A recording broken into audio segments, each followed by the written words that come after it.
that's an introduction, isn't it? I'm Bill. I'm an alcoholic. By the grace of God and y'all, I haven't had a drink all day long, and I've been up since 6:15 this morning.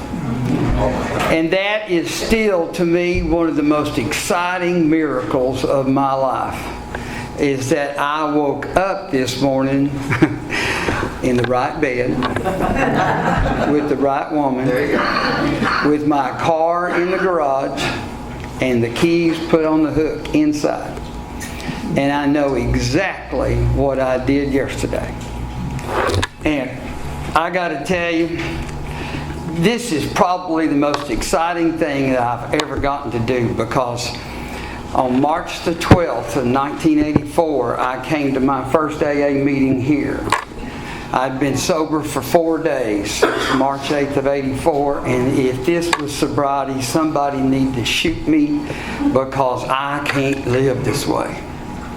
And I walked into this room in that room in there, and there was 88 people. I know because I counted them twice just to make sure I was seeing what I saw. 88 people. One of those persons was the orthopedic surgeon that had just set this arm 3 months before, because I shattered it into a fence getting thrown off a horse that I didn't own. And I walked around with that for about 3.5 weeks until my wife said, "Would you at least sweep the floors?" And I couldn't. And sitting right next to him was the anesthesiologist that put me under for that surgery. And when I remembered those two so well, I don't think I'll ever forget them.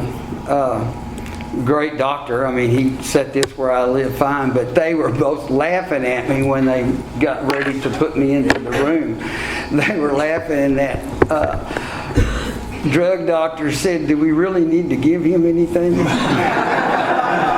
I don't think he's going to feel anything." And he said, "Well, if he does, we're in trouble." So I got a martini from them. But I got sober, and you taught me what to do right in this room for 17 years.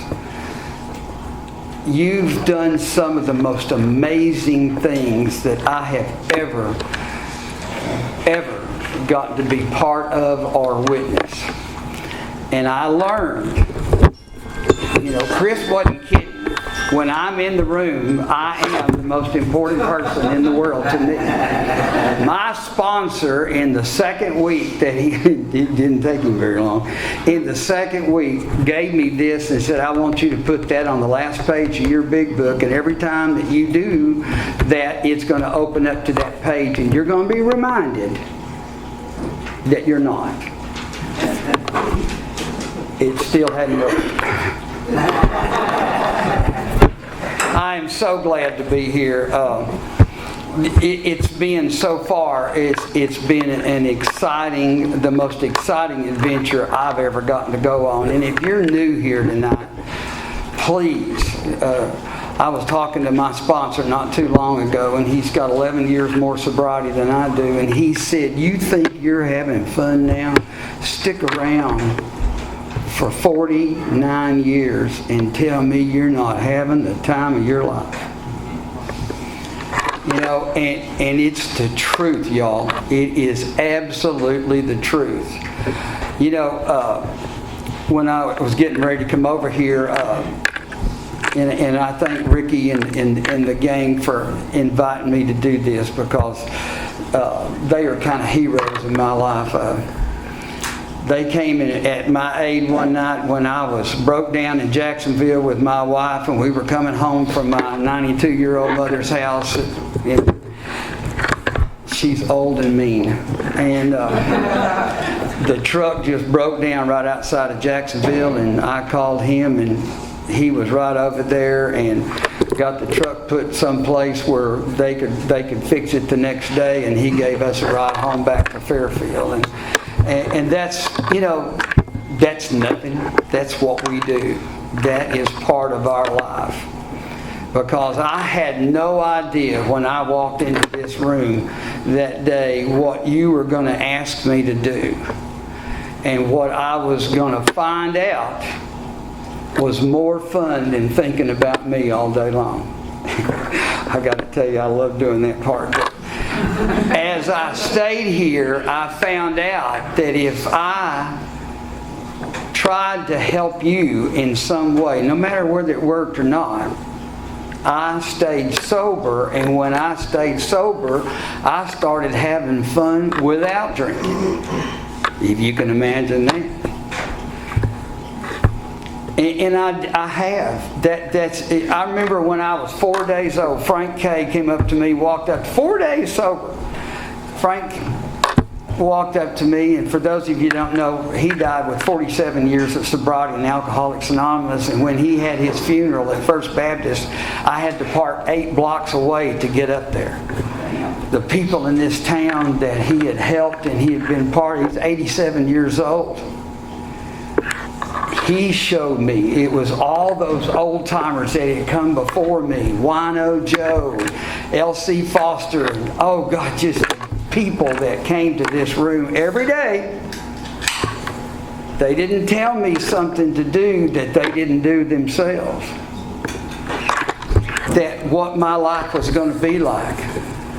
And what you've done for me, I'm about to tell you. Of course, I had so much fun doing that. But I'd had my first drink when I was 19 years old. I was a freshman at TJC, and I was in the band. I was the band president at Tyler Junior College, and I was just off on a career of being a high school band director, and being, of course, the world's greatest trombone player. And I did end up being a band director. It just took 23 years to get there. I always laugh about I had a 23-year junior year in college. It took me that long to get through it. And then y'all had to come along and help me before I could get that done. But I started out, I had the most fun I'd ever had in my life the very first night I drank. I only had 2 beers, and I was just entertained. And the second time we did it, I had 4 beers, and I passed out and lost 2 days of my life and don't have any idea what I did, except I was told that I was a lot of fun. I was walking around the campus, and football players would come up to me and say, "God, Lord, you should have. You're fun, man. I want you to be at all the parties we do. You do some of the dumbest ass things I've ever seen in my life, and it was fun." And I thought that was cool. I thought that, well, I've arrived. You know. When I had my last drink on March the 8th of 1984, it wasn't anything like that. I got up that morning to do exactly the same thing I'd always done on every day of my life. And I had a little air conditioner filter service. I was also playing honky tonks, except I couldn't get a job because I kept falling off the stages at VFW. I mean, this is a tall stage, and I would fall off. George Jones songs never sounded so good. But it wasn't that way. I came off that roof, or I got up that morning and I went to a Piggly Wiggly up in North Tyler. And I was almost there, and I realized that the cooler was empty. So I changed my mind and I drove to Foots Liquors and got my stuff for the day, and then came back to that. And I had a beer on the way. Then I went up on the roof to change out that filter, and I had some type of experience. I thought I was having a heart attack. I thought, I was slurred. I had a lot of symptoms that I just didn't know what was all about.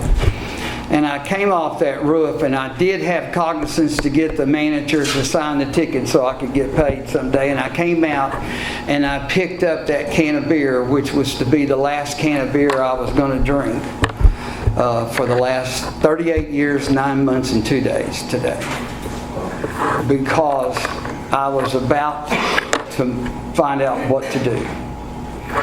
And I left there, I got in the car and I went back to my house and I called my mother and I said, I need to see a doctor because I think I'm having a heart attack. And she told me the doctor to go see and didn't even ask to drive me, just gave me the name of the doctor because she was fed up too. They were all fed up. And I went to see the doctor and he said, you're right up here. And he said, you're not having a heart attack, you're drunk, and you've been drunk for a long time. And you alcoholics, I can't stand to deal with you alcoholics. You know, like I'm going to stand here and tell you if you have another drink, it's going to kill you. And you're going to walk out there, grab your drink, and come to my window, which is right here. Come right to my window, stick it up there and say, and drink it down and say, look, I'm not dead. But he said, you are dead. You're a dead man waiting to happen.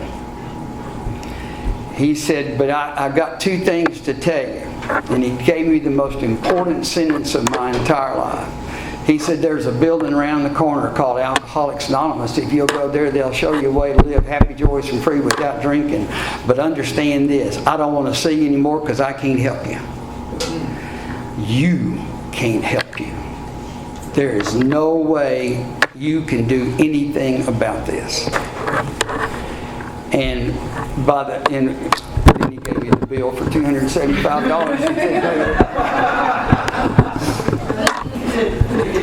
And like any self-respecting alcoholic, when I got back to that secretary, I put $5 on the account. That's all you're ever going to get. And I walked out that door, and my second ex-wife was with me because she was afraid there wasn't going to be child support that month. And that if he was going to die, is there any way I can get any money out of this?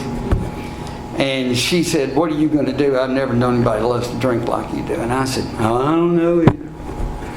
But I guess I'm going to have to go to Alcoholics Anonymous because there's no way in the world I'm not going to drink. There's just no way. And we went back home, and what my mother had done is she called all of her friends, and Kathy's friend at the record service, they all came over and they were cleaning up the house and cooking lunch and fixing things, and we come walk in the door, and my mother looked at me and she said, I thought he was having a heart attack. What the hell is he doing here? She said, well, he's not having a heart attack, he's drunk. And what did they all do? They all got mad, stopped what they were doing, got mad and left. Didn't even say bye. And Kathy went on back to work, and I was just kind of standing there, and I didn't know what to do. And I did the only thing that I had been trained by my Southern Baptist training over the thousands of years that I had to go to church. I fell down on my knees and I said, if you're up there and you care anything about me, sucker, you better do something, and you better do it now. 3 months later, of going to Alcoholics Anonymous almost every day, a lady pulled me out of that room and jerked me over into this room. And she had been my Sunday school teacher when I was in junior high school. And she said she had 13 and a half years of sobriety. Great AA person I was to meet that minute, and she was with me for a long time. But she said, you say in AA meetings that you prayed to God and He didn't do anything, you had to come to Alcoholics Anonymous. Did it ever occur to you that He sent you to Alcoholics Anonymous so that we could help you get sober? No. Never occurred to me. Because it had never occurred to me. And she said, well, put that in your little bonnet the next time you want to blame God for not helping you. How long has it been since you had a drink? 4.5 weeks. Could you do that before? And that's the way you've taught me for the time that I've been sober. It's not that because in my mind, I'm a genius.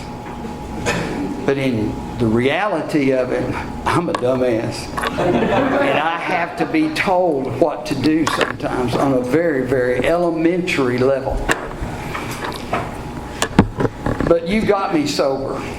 And you taught me how to be sober. I remember right over there, Marvin, one time, there was this guy that came in the front door. I've been sober about 5.5 months. This guy came to the door, and everybody down there jumped up and ran the door and hollered out his name and hugged him and just all the loving you've ever seen in your life. And I turned around to Marvin and I said, what the hell is that the president of AA coming to see us? And he said, no, Bill, that's a guy who was here and went back out, and he's come back to try it again. I looked at him and I said, you can do that? And he said, well, he can, but now that you've seen that, you can't.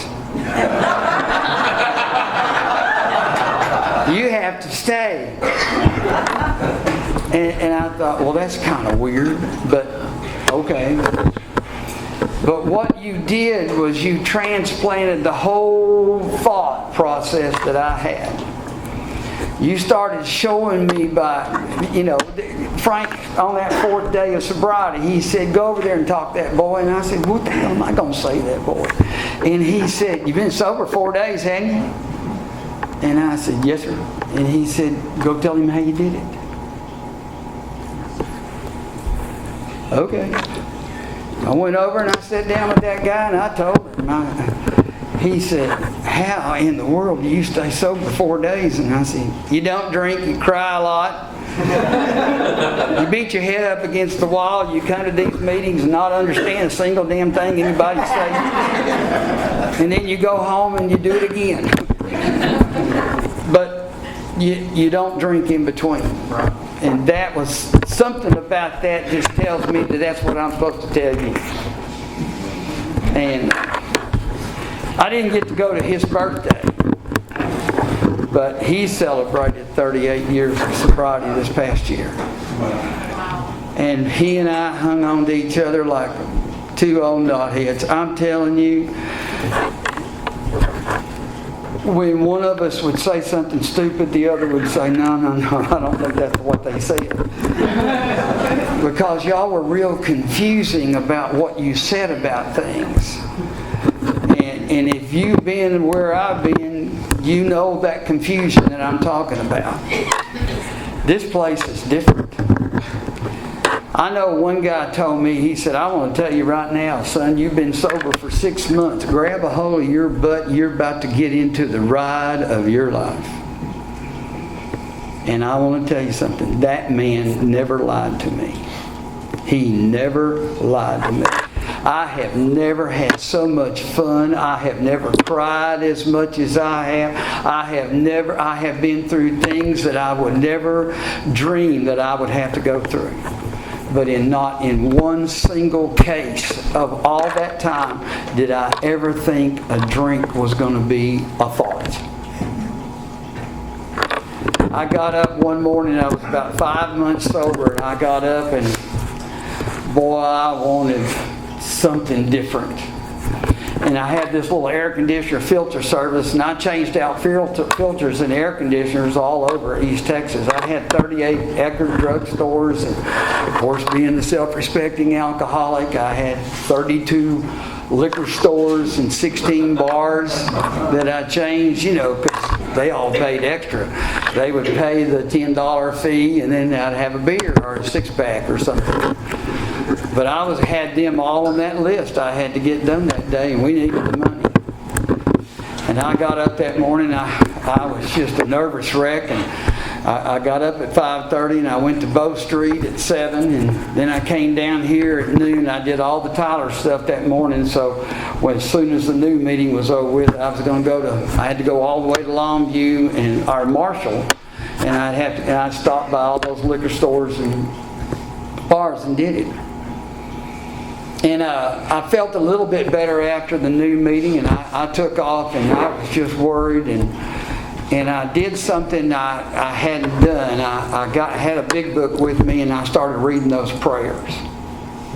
Those step 3 prayer and the step 7 prayer and those Sarah's prayers. And then all of a sudden I realized it was 5:30 and I was back at the Loop. And I had changed the air conditioner filters out of all of those places, and not one time had I stopped and even thought about taking a drink. You know, we're simple. It's a simple program, but it's the hardest thing in the world for intelligent people that like to think about ourselves all day long can grasp until we go through that.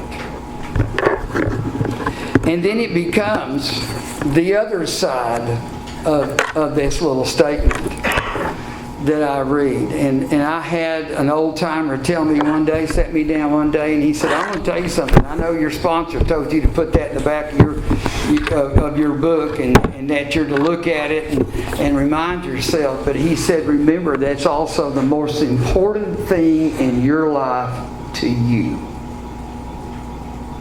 If you don't think about yourself and think about staying sober for you, you'll never get it." This is the most selfish, unselfish program on earth. We're not going to ask you to go talk to somebody else without letting you know that there's going to be positive results for you. If you go take the time to go talk to somebody else, you're going to stay sober. Give you an example. First 11 people I sponsored in this program because they told me sponsorship is what you really need to go do. So I went out and got 11 people I was going to sponsor, and we're all going to go to hell in a handbasket. And they did.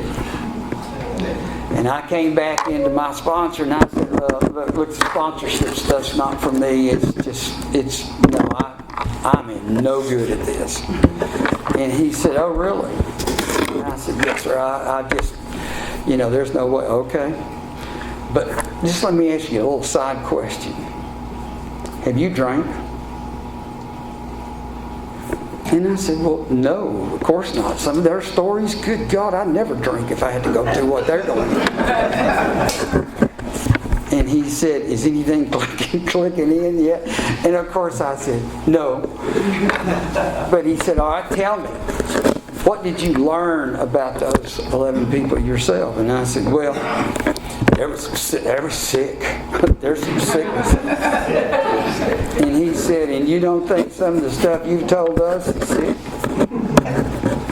But are you repeating it?" And I said, "Well, no." "Are you drinking?" "No." And he said, "Bill, that's your bottom line. That's all you're ever going to get out of Alcoholics Anonymous. You're not going to take a drink. And maybe they'll go get it from someplace else. But the number 2 thing is, you are not the Savior. Your job is to give the message. That's somebody else's. And by the way, you need to spend some time trying to find out who he is or what." I've been sober in this room with people that call their higher power a she. Guy right now, I remember the last time I saw him, he had 42 years of sobriety and his higher power was a she. Today at 75 with my 4th wife, I understand that message so much clearer. Yeah, so do you. I hear some of you out there. That's right. Bikers call their bike, until they ran out of gasoline, and then they'd have to go find something else. But there's a power greater than myself out here. And if I enlist the aid of that power greater than myself, he doesn't care if I'm selfish, self-centered to the max. He doesn't care about all that stuff. If I let him, he will fit me to his business. At 5 years of sobriety, I graduated from college, from UT Tyler out here, after that 23-year junior year was finally over. And I got to go back to college as a 40-year-old, about to turn 41, and go through that year and a half of doing that. And it cost me no money. At UT Tyler, the music department said, "With your experience in this field, can we pay you to go to school here?" Yeah, you sure can, because I sure don't have the money to do that.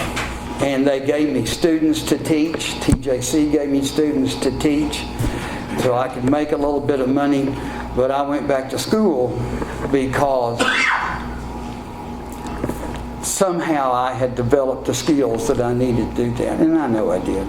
I was a musician for all of those years. I've been a musician all my life. I love music. Between drinking and music, I got myself into more trouble than anybody ever needs to. But I also had a good career. I got to play with some of the greatest Southern rock bands that ever existed. I got to play in some of the finest symphony orchestras in the United States. And I had a great music life. And I was about to get the chance. My sponsor asked me one day, he said, "What is it that you want to do with your life?" And he said, "Particularly in the music field." And I said, "Well, I don't want to go do honky tonks anymore. Singing George Jones songs sober just doesn't get it. I'm sorry. That swinging door just ain't the same as it used to be." But there was other things. So I went back to UT Tyler and got my bachelor's degree in fine arts and my teaching certificate. And then I wrote a little paper on the sackbut, which is the trombone in the old days. And the dean of history over there read it and asked me. They gave me the President's Scholarship to get my master's degree in history. And I wrote a paper on Tyler, Texas, 1918 to 1941, which included all about alcoholism. And I've never used that, but I went to work at Maybank. I worked there for 2 years, and then I went to work. I got the head job at Eustis, and I was there for 6 years. And spent 10 years at Mahia, and I've just retired with 16 years at Fairfield. And it has been the most fun thing because in my past, with 3 ex-wives and kids in mailboxes all over the country, truly, I had one set of twins that were in Washington, D.C. I had 2 kids in Quitman, Texas, and nobody wanted to live around me, and I didn't have very good luck with children. So what does my higher power do? Gives me a job as a band director.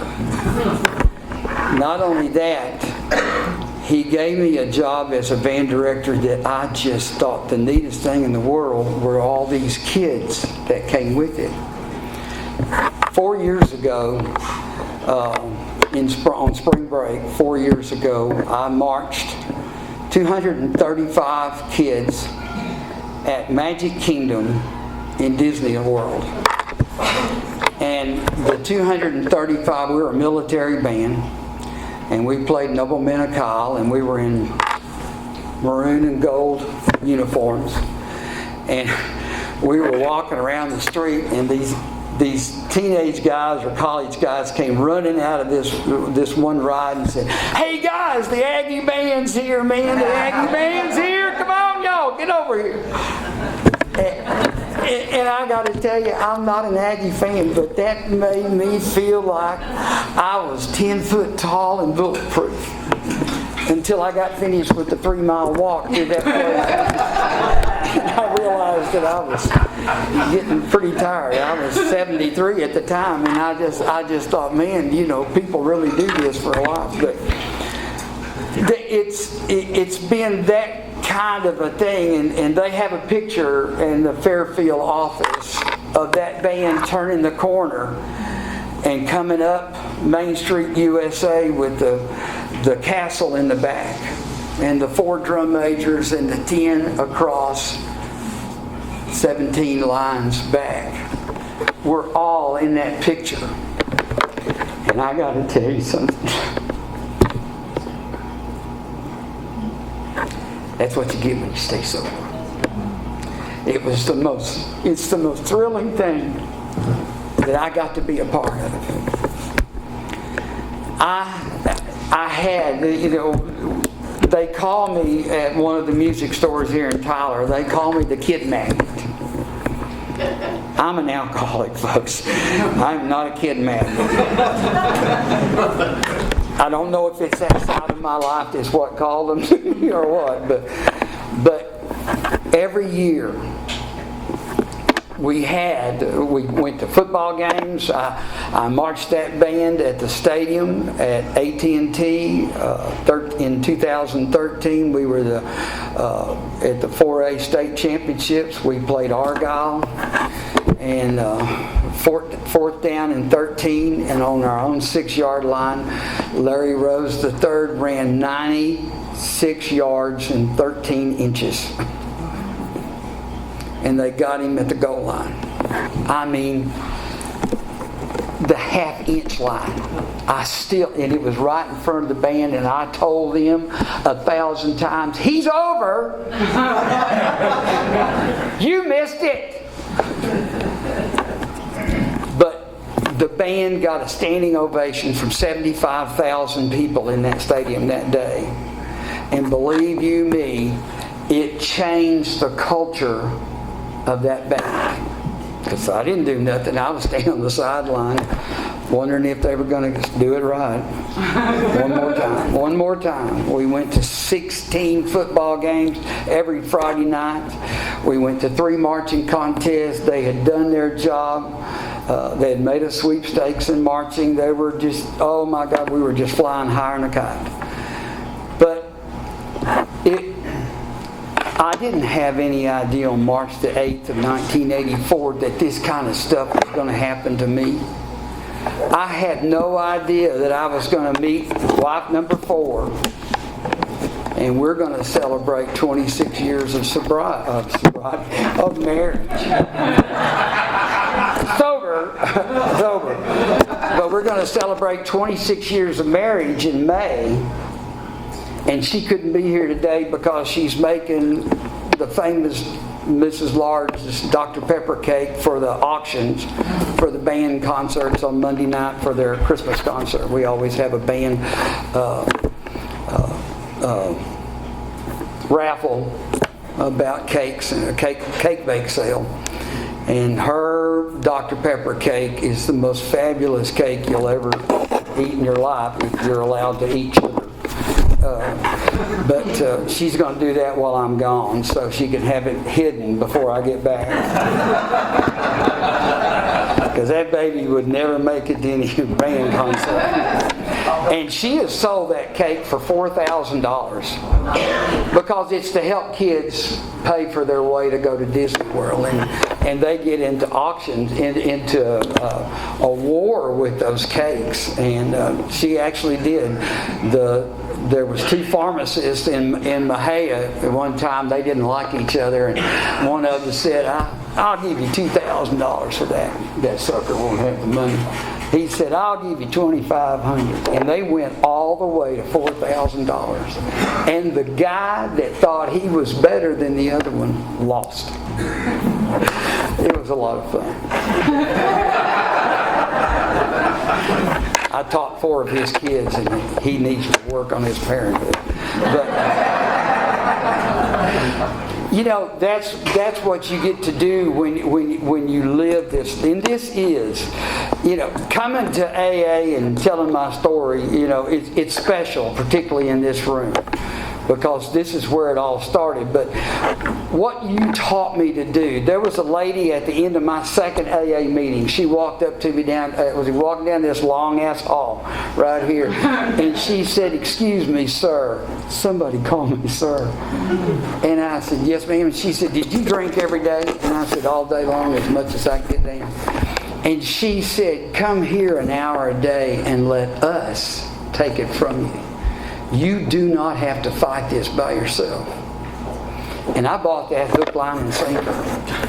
I live in Fairfield, and we don't have an AA meeting in Fairfield, and I go to Palestine most of my days every week.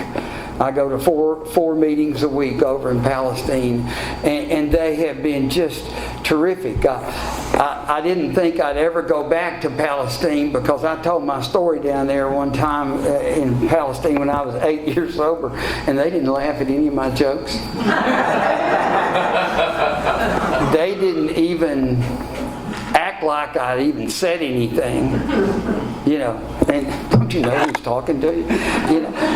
But they taught me that was okay, because that's what my sponsor said that day. He said, it doesn't make any difference what they think of you. It's what you think of you, and it's what you do to get out of yourself and try to help somebody else. I don't know if anybody's ever been helped because of anything I've said, but I know I haven't taken a drink.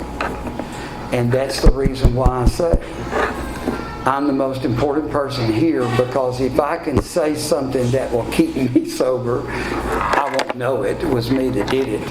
But I'll not drink. And not drinking is a very, very big deal still in my life today. And I know it is for somebody in this room. And I know there's somebody in this room tonight that needs to hear what I have to say, whatever that is. It's none of my business who that is. See, that's really the neat thing about us. It's none of our business.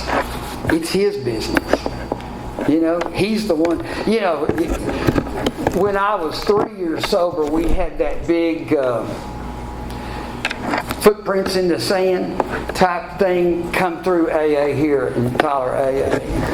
Oh God, it's all we were talking about, and getting into the fact that through all of that bad life that I was supposed to have lived, there was a lot of good things happening through that. I didn't know them. I didn't pay attention to those kind of things. All the skills that I needed to work, to make an income, to enjoy my life, I learned along the way. But I didn't know that until I got sober and let you start helping me do things. I've had 4 marriages, 3 which didn't work very, very good. They worked. One was 2 years long, one was 6 years long, and one was 9 years long, and they just fell apart after a period of time. And of course, we love to blame ourselves for everything. I'm the world's worst married man. I did it all wrong and everything like that. Never did it occur to me that you did exactly what you were supposed to, and if you'll just pay attention to me, I'll take care of it. I woke up not too long ago with the funnest feeling I think I've ever had in my entire life. Everything that happened to me, that has happened to me over the past 75 years, allows me to stand right here tonight. Did you ever think about something like that? Y'all, to me, this is a big deal. This is a big deal to get to come talk to Lake Street people. Because you are the ones that got me sober. You are the ones that helped me learn how to stay sober. You're the ones that said, well, when we're not there, you're going to be just fine. We got meetings. I went to meetings in Maybank and Gun Barrel and Athens. And then I moved up to Mahia and started going to meetings at Corsicana. They got a real good meeting in Corsicana on Beaton Street. They meet every day at noon. They're just really, really nice people. And the time I was in Mahia, I went to Corsicana until they had a meeting at Teague. And they started having real good meetings at Teague. And I went to Teague for a while. And then when I got the job over in Fairfield, I started going to Palestine, and I just fell in love with these Palestine people. And then my wife and I, because we can, got to travel a lot. In fact, we're going this Saturday. We go out in New Orleans on our 27th cruise. In the last 10 years, we had our youngest daughter. We asked her, stupid us, we asked our youngest daughter, what do you want to do when you for your graduation? And she said, I want to go on a cruise. You want to go on a cruise? Okay. Where did she come up with the cruise? So we took her on a cruise. She's only been on one cruise since, but you go down to Galveston, you get on a boat, they do all the cooking, they clean the bedroom every day, 2 times a day if you want it. They clean the room, they have a casino, we have AA meetings every day, we have AA meetings on the cruise ship, and I don't have to drive anywhere. Plus, they have this gym where I can go in and work out, feel good about myself. You know, it's just the perfect vacation. Then we come back, you get off the ship, you get back in your pickup truck and drive back to Fairfield. It just takes a couple hours unless you are stupid enough like I do and go on I-45 and get in one of those wrecks. Which is, good Lord, it's getting to be a daily process. But that's the kind of life that you end up getting to do. And all it required of me, and believe me, I have made every single sober mistake that's known to man. You know, I still have this brain that I think can come up with the right answer. You know, my sponsor told me one time, and Art B is my sponsor, and when I got him after Sonny passed away, he said, I never want you to have a thought. If you feel a thought coming on, call me, stop and call me immediately, and we'll talk about that thought. And I said, okay, how long is that going to go on? And he said, until I tell you that you don't have to. Well, as of 2 weeks ago, he's still not said that. Because, you know, that's damaged someplace. It's not quite filled in there. You know, and it's okay. It's really okay to be that way. You know, but the rest of it, when I realized that it was wrong to do, and I talked to now, this is another thing. As long as when I realized that I was doing the right thing and I went and talked to somebody, sometimes it was, you know, not an AA member, because you're not always around when I'm at school teaching. You know, I'd go in and I'd say something to the principal. And he said, well, you know, I don't know if you're really up to date with what kids say, because all the drummers wanted to wear these shirts called I'd Hit That. Drummers, you know, I'd hit that. You all know the secret too, don't you? I didn't. I had no idea. And he said, I'd hit that is a sexual statement. Really? So I had to go back to the drummers and pull those shirts off their backs, and you know, I gave them one to beat us on. You know, that's Don Henley. That's good, honest things there. But you know, things like that. But things like. Oh, I don't know what I'm going to do. I know the school district's having financial problems, but Friday night when we march on the field, there's going to be some uniforms and a whole lot of kids in pants and t-shirts. Well, why? And I said, because we don't have enough uniforms. And he said, well, you need to go tell somebody. You need to get new uniforms. And I thought, oh boy, that's going to be a fun thing to do. And so I went to this superintendent and I said, we need band uniforms. And he was laughing. And he said, how many do you need? And I said, 250. How many do you have? And I said, 125. And he said, oh, okay. Well, I'll see what I can do. And the night before the school board meeting, or the afternoon before the school board meeting, he said, you'll have to be here for the school board meeting. And let me tell you right now, this is not going to work. And I said, oh, yes, it is. And he said, no, it isn't going to work. They're not going to give anybody any money. And I said, okay. And so when it came my turn, I got up there to the microphone and I said, when y'all hired me 5 years ago, you told me that there was 24 kids down that band hall that, it was about to die. Can you come in and turn it around? And I said, guess what? It's turned around, and I need... And Mr. Robinson, the president of the school board, said, Mr. Lars, what do you need? And I said, I need 250 band uniforms. And he said, he needs 200. Boy, y'all remember that place, what it looked like 5 years ago. And it doesn't look like that on Friday night, does it? And they voted that thing 8-0 for the new band uniforms. And the next day, the superintendent called me back over that office, and he said, I don't know what in the hell you've got going, but I need to know your secret. And I said, do what you tell the people you're going to do. Where did I learn that? Where did I learn that? I learned that right in this room. You taught me that if I'm going to do something, and I'm going to tell somebody I'm going to do something, by God, get it done. There is no questions about that. You told me that if I would stand up and do my side of the street, the rest of the street would be taken care of. And y'all, it works.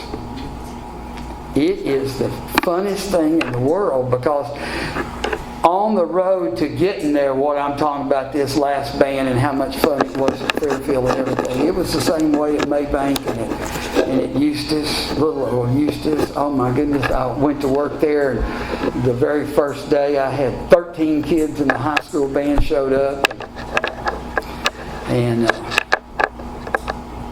I panicked. What do you do with 13 kids? And I called my sponsor. Now, my sponsor is not a musician at all, has no idea. And he said, oh, hell, that's a jazz band. Huh? Yeah. And so we started a jazz band. So on Friday nights, we're doing this core style music. So take them out there, put them in these arcs, and we play jazz. And then we'd move 6 or 18 steps, and then we'd stop and we'd play a little bit more. And God, the people loved it. Meanwhile, I was back with the 4th and 5th grade with recorders in their hands. And oh, they just loved those recorders.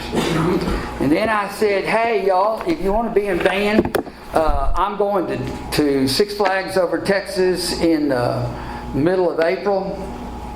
If you're in band, you get to go free.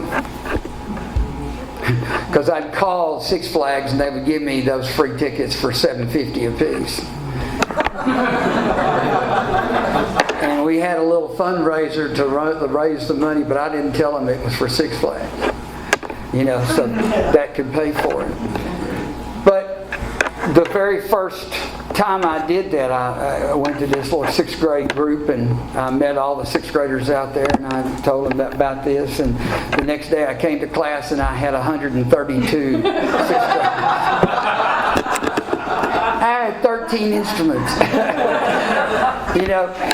Because y'all taught me to work with others and let them fill in the blanks. I'm not that smart. And it's okay. You were the first people in my whole life that told me it was okay to be me. Have you ever heard that from anybody else outside the room? Hey man, you're fine. This is what I did. This is what I did. I don't know if it'll work for you, but what do you got to lose to try? That's how y'all talk to me. That's how we got together and we formed a partnership a long time ago that still works today. It hurts me to the bone when somebody doesn't get Alcoholics Anonymous. You go in there and you give them your best stuff and they go put a gun in their mouth and blow their brains out. Some of the old timers here at Lake Street, you remember when that happened to a guy? People just, this sobriety stuff just gets you. You can't do it. But then there's others you think, oh good God, they're never going to make it. Oh my God. And they're up there celebrating 30 years of sobriety, 40 years of sobriety. They've been here and they've helped hundreds of other people. They didn't have a chance in hell to stay sober. Good Lord. That means you don't drink all day long, every day. I have this little app I got not too long ago because I have people in AA that know how to fix these little things. Y'all, when I got sober, we didn't have these things. You had to use a thing called dial telephone. And then they invented the touch tone. But you had to go someplace inside to use it. Now you can be on the football field and they're out there acting like a bunch of maniacs, and you can go on this website and it shows you how to make that military style look right. And you can stand right there and not even have to leave your band. All right, yeah, you guys get over there. It said right here, get over there, let's get this done. But there's an app that they call Everything AA. This thing is just great. It's got all the preambles and all the stuff. If you're on the ship and you're at an AA meeting and nobody has the stuff, you just go right in there and you have the preamble and you can have an AA meeting right there. Plus the fact that it has a little one day at a time. And you punch in your sobriety date and it tells you every day how many one day at a times you've done to be here today, and you can just be at awe at yourself every day. Hey, just to give you an example, one day at a time, 14,156 days. In my wildest dreams did I ever think that was possible? There's no way in the world that's possible. People don't stay sober that long. My God, all I wanted to do is get the monkey off my back. Isn't that what you wanted to do when you came to your first AA meeting? Come to AA meetings every day, come an hour every day. Did that not sound like a long time? And what the hell were you doing in between? Not much. They wouldn't call you to go do a honky-tonk because you made a fool out of them and out of yourself too many times. I remember one night it was my last VFW, and it was over at Henderson.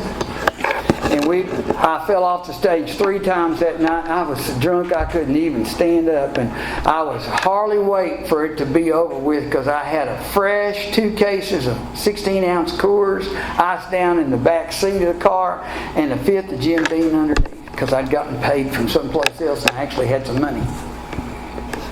And that guy said, the manager of the place, he told that band leader, I played bass and sang a few songs, but he mainly kept me in the background.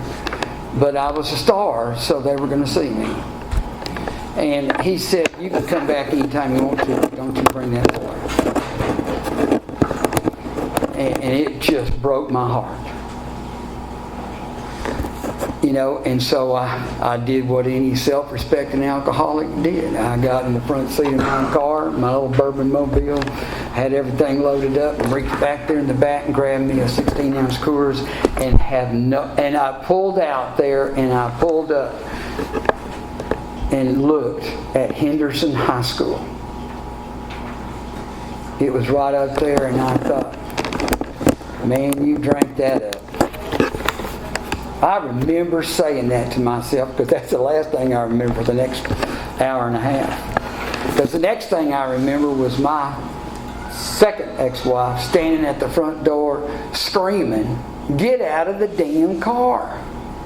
How long are you going to sit out there in that car? And I had passed out and blacked out.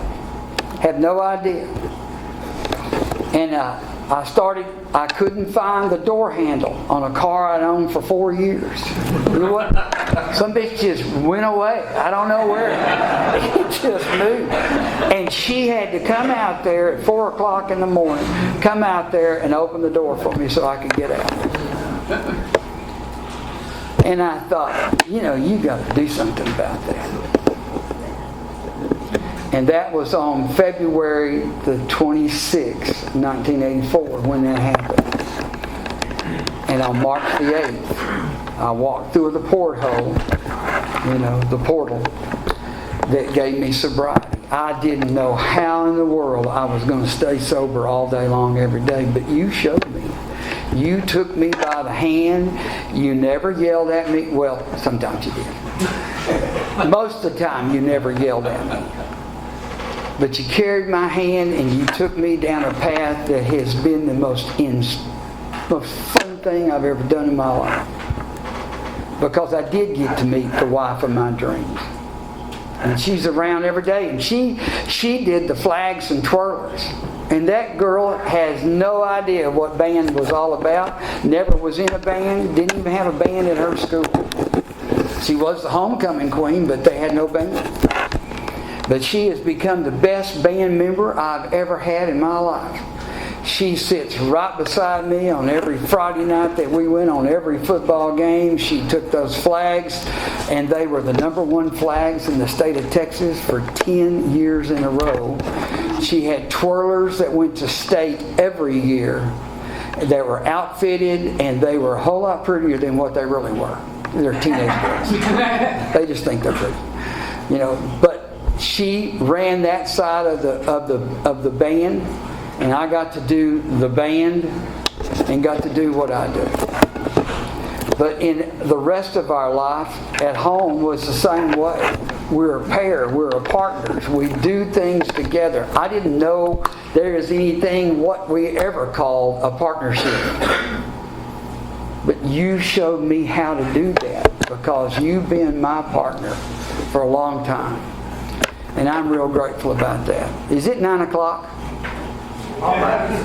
Huh? Almost. Is it almost 9 o'clock? I have no idea. Oh, good Lord. Okay, Bill's still doing his thing. Thank you so much for having me here. And I'll leave you with one thing. If you're new here, keep coming back. Thing I've been waiting all my life to say. Read the big book, go to meetings, and don't drink today.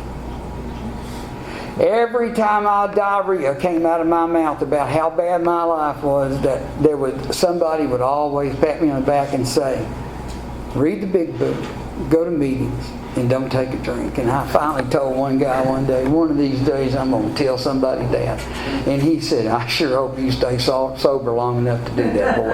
I guarantee you. Thank you so much.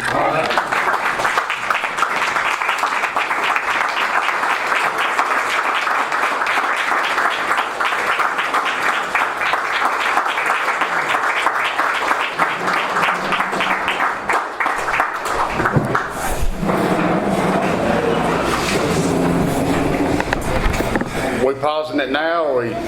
Yeah. Okay.